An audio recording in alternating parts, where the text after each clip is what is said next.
जी हाँ, आपने थंबनेल के ऊपर बिल्कुल ठीक देखा। हम इस वीडियो के अंदर ortho, Meta and para directing groups की बात करेंगे। हम बात करेंगे सब्स्टिट्यूटेड बेंजीन के ऊपर जो डायरेक्टिव इन्फ्लुएंस होता है एक ग्रुप का दूसरे ग्रुप के ऊपर, हम उस डायरेक्टिव इन्फ्लुएंस की बात करेंगे। Ortho, Meta and para directing groups पे जाने से पहले मैं एक छोटी सी एग्जांपल आपको दे देता हूँ और उसके बाद हम एक्सप्लेन करने की कोशिश करेंगे कि आर्थो, मेटा एंड पैरा क्या हैं और वो ग्रुप्स कौन से हैं जो ortho, Meta and para directing groups हैं। ठीक है, तो सबसे पहले सपोज मैं एक एग्जांपल लिखता हूँ। सपोज मेरे पास इस तरह बेंजीन की स्ट्रक्चर है, ठीक है, और नाइट्रो बेंजीन है मेरे पास, NO2 यहाँ पर लगा हुआ है, ठीक है, नाइट्रो बेंजीन।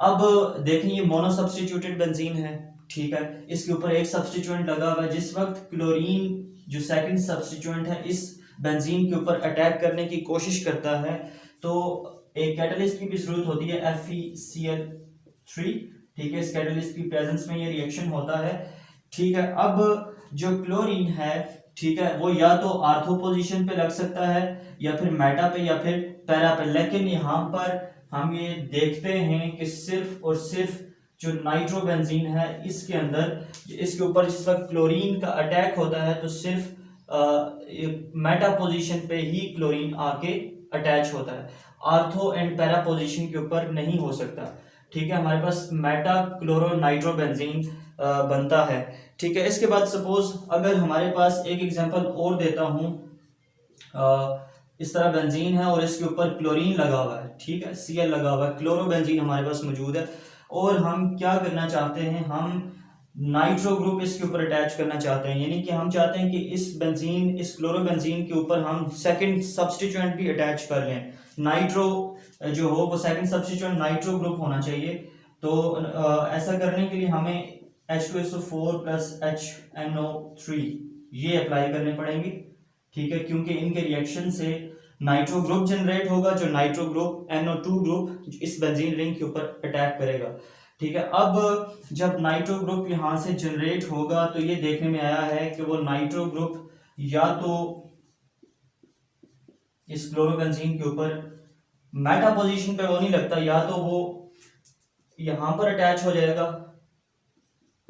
आर्थो पोजीशन पे, या फिर वो पैरा पोजीशन के ऊपर अटैच हो जाएगा, ठीक है। पैरा पोजीशन ये हुई NO2, ठीक है।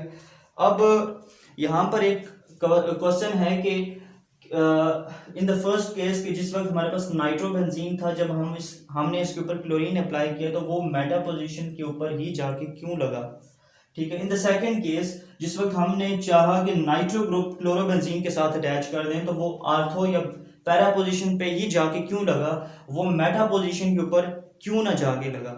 तो यहां से हमें एक बात समझ आती है कि जो फर्स्ट ग्रुप लगा होता है उसका डायरेक्टिव इन्फ्लुएंस होता है, ठीक है, उसका एक इफेक्ट होता है आने वाले सब्स्टिट्यूएंट की पोजीशन को लोकेट करने में, ठीक है। या तो पहला ग्रुप है वो या तो सेकंड इनकमिंग ग्रुप को या तो मेटा पोजीशन पे अटैच होने के लिए अलाउ करेगा, ठीक है, या फिर वो आर्थो या पैरा पोजीशन के ऊपर अटैच होने के लिए अलाउ करेगा। तो इसकी बेस पे हमारे पास दो ग्रुप्स सामने आते हैं, दो तरह के डायरेक्टिंग ग्रुप सामने आते हैं, एक होते हैं मेटा डायरेक्टिंग ग्रुप्स, ठीक है, मेटा डायरेक्टिंग ग्रुप्स, और दूसरे हमारे पास हैं ortho and para directing groups and para directing groups.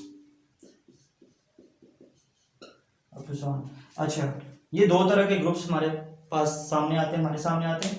एक है मेटा डायरेक्टिंग ग्रुप्स जो सिर्फ मेटा पोजीशन पे ही सेकंड इनकमिंग सब्स्टिट्यूएंट को अलाउ करते हैं कि वो वहां पे आके अटैच हो सके, और दूसरे हैं ortho and para directing groups. तो जी हम पहले डिस्कस कर लेते हैं ortho and para directing groups को। मैंने लिखा हुआ है ortho and para directing groups. Suppose इसकी एग्जांपल में मेरे पास सपोज मिथाइल बेंजीन है जिसको हम टोलुइन भी कहते हैं, ठीक है। मैं चाहता हूं कि इस मिथाइल बेंजीन के ऊपर मैं नाइट्रो ग्रुप अटैच करूं, NO2 ग्रुप अटैच करूं। उसके लिए मुझे सल्फ्यूरिक एसिड और HNO3 नाइट्रिक एसिड को आपस में रिएक्ट करवाना पड़ता है और ये टेम्परेचर 30 to 40 डिग्री सेंटीग्रेड तक टेम्परेचर प्रोवाइड करना पड़ता है। ठीक है, तो क्या होगा, नाइट्रो ग्रुप जनरेट होगा और नाइट्रो ग्रुप कौन सी पोजीशन के ऊपर लगेगा, आर्थो, मेटा या पैरा। तो नाइट्रो ग्रुप आर्थो पोजीशन पे भी लग सकता है और इसके साथ जो है सेकंड इनकमिंग ग्रुप यानी कि नाइट्रो ग्रुप इसके साथ पैरा पोजीशन के ऊपर भी लग सकता है, NO2।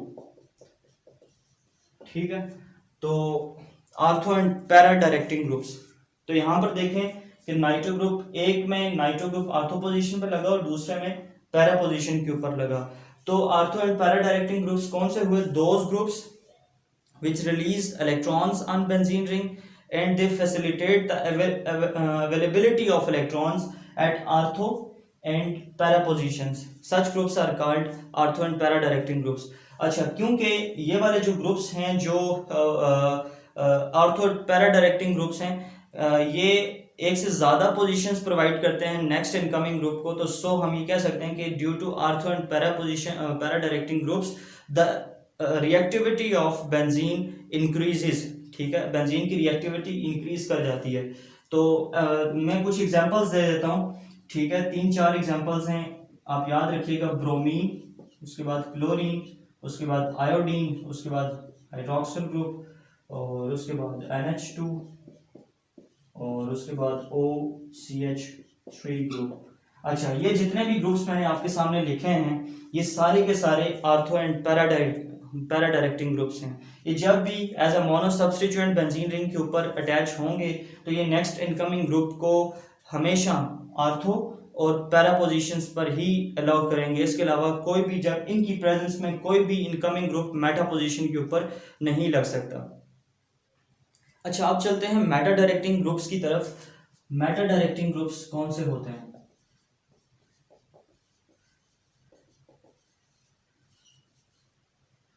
मेटा डायरेक्टिंग ग्रुप्स वो ग्रुप्स हैं जो आने वाले इनकमिंग सब्स्टिट्यूएंट को मेटा पोजीशन पर अलाउ करते हैं।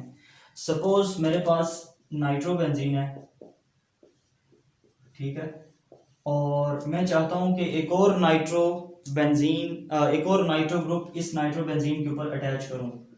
ठीक है, H2SO4 अप्लाई करना पड़ेगा in the presence of HNO3 और साथ में टेम्परेचर देना पड़ेगा।